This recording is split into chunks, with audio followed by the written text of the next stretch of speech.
Hi, Timothy Unkert here. In this video, we're going to install OpenOffice on a Windows 11 computer. We can do this via the Microsoft Store. So we can search for the Microsoft Store or just click on the icon here if you have it below in your taskbar.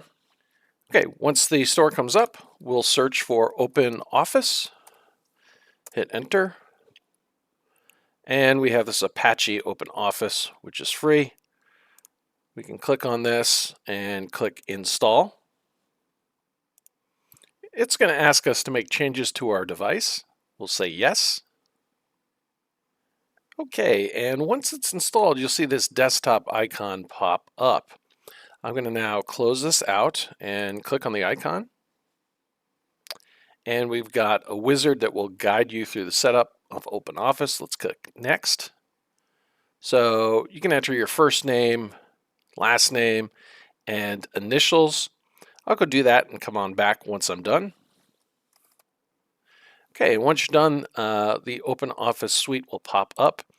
If you're going to use this a lot, I like to, right click and pin it to the taskbar here so I have it and can open it quickly from my taskbar.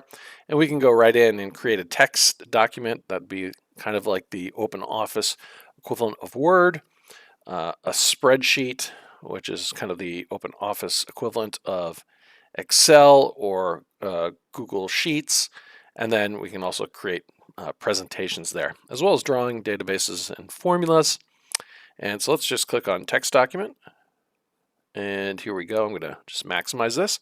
And we've got the suite open and we can begin working with OpenOffice Writer. Let's just check down in the search. If I type in OpenOffice, we've got OpenOffice Writer here. If I'm going to use Writer more, I can actually go here and pin it to the taskbar. So I can have Writer here, and maybe I use Calc, which is the spreadsheet. Maybe I use that as well. I can pin it to the taskbar as well. And then I can quickly get right into those. So for instance, if I close this out, and now I click on the Writer icon, it just opens up and I can begin to work on a document.